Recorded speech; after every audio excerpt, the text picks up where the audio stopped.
Hey guys, good morning. This is Dan with Ledger Support. How you all doing? So the merge is approaching and we're getting a lot of questions about the Ethereum proof of work chain.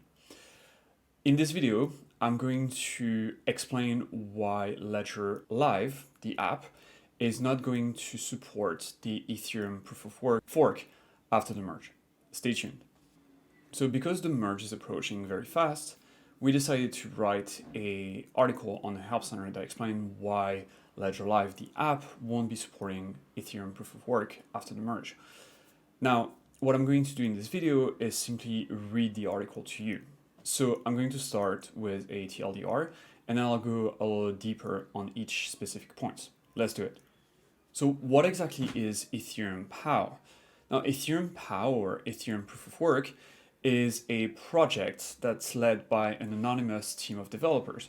Their goal is to fork the Ethereum Proof of Stake chain after the merge to create Ethereum POW, which will be a clone of the Ethereum network, but that will maintain Proof of Work as its consensus mechanism instead of Proof of Stake. So another question we get a lot is, when will Ethereum POW launch? And the Ethereum POW team just announced that they will be launching the network within 24 hours after the merge. Now, if you want to track the time of the merge, you can use this website, bordel.wtf. Now, the current issue with Ethereum POW is there are two main security concerns regarding the chain. The first one is replay attacks, and the second one is hash rate, or lack thereof. So let's go with replay attacks. A replay attack simply consists in taking a signed transaction from one network and replaying the same transaction onto a different network.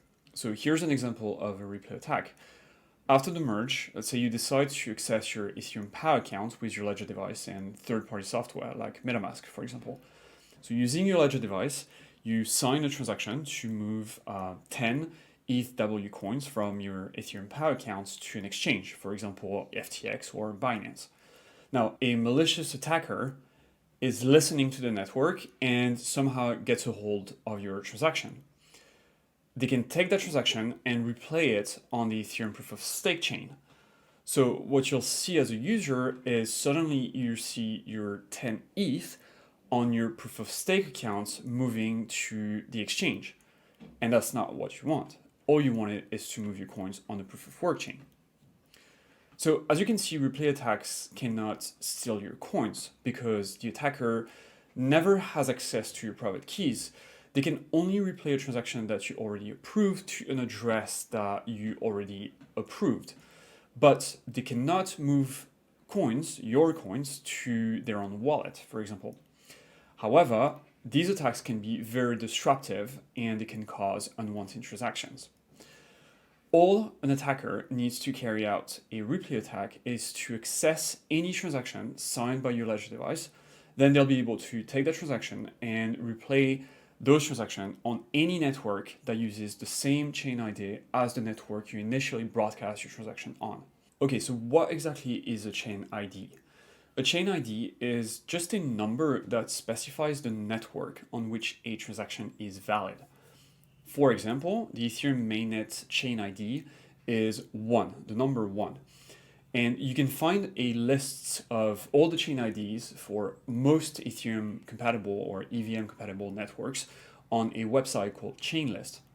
Now, when a transaction is created on Ethereum mainnet, for example, with your Ledger device will automatically include that chain ID in the transaction data to create a signed transaction that can only be accepted on the Ethereum mainnet.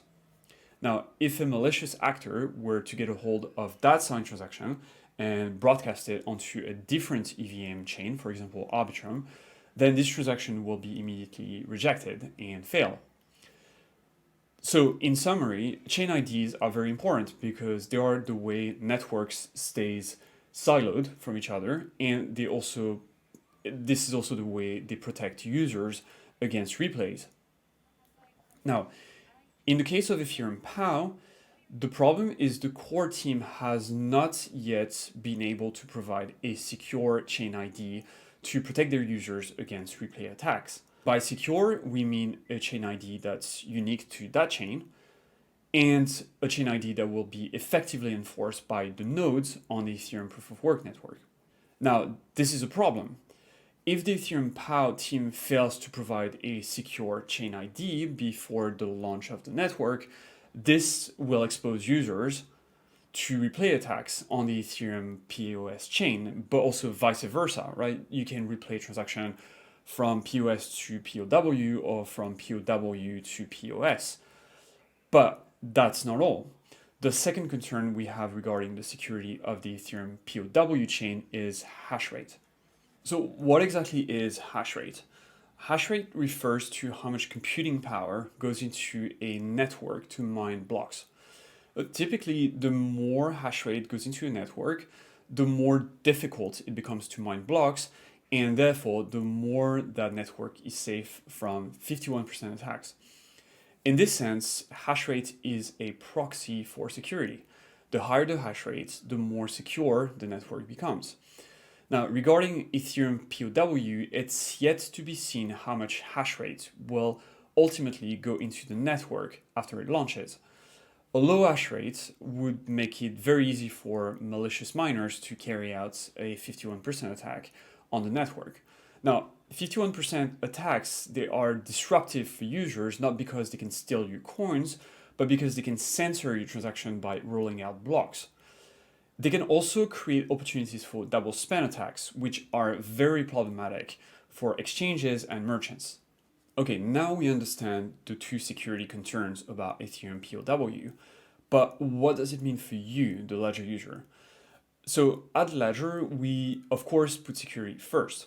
Now, security includes protecting our users against networks that could potentially cause financial harm. Now, given the current uncertainty around the Ethereum POW project, we have decided not to support Ethereum POW in Ledger Live for the time being. Now, once or if the Ethereum POW network launches, we will continue monitoring the network, the community, and the code. When we're confident that the project has implemented adequate replay protections and has garnered enough mining powers to be secure, then we'll reconsider integrating POW into Ledger Live. Of course, as a Ledger user, you have complete control over your private keys. We cannot stop you from accessing the Ethereum POW network.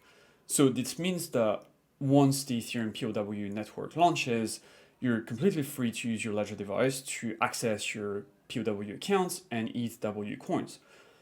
Our role, however, is to make sure that you understand the risks that are associated with transacting on a network that could launch with severe security issues. This is why we strongly recommend that Ledger users avoid transacting on the Ethereum POW chain until all security concerns have been cleared. What you can do is follow us on Twitter for updates. We'll make sure to inform the community as the situation evolves. Now, you might be wondering, okay, I understand the risks of using Ethereum POW.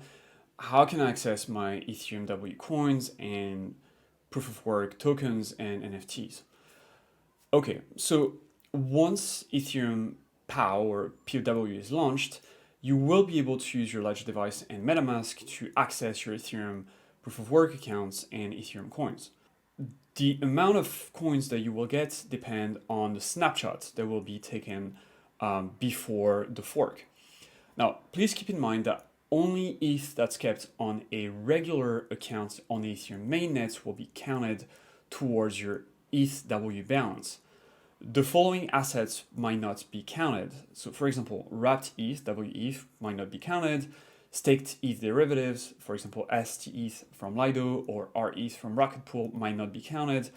ETH kept in a rollup account like Arbitrum or Optimism might not be counted, or ETH kept into a liquidity pool might not be counted. So ideally, you want to take those assets and bring them back onto mainnet. Now, that being said, we wish you a happy and safe merge.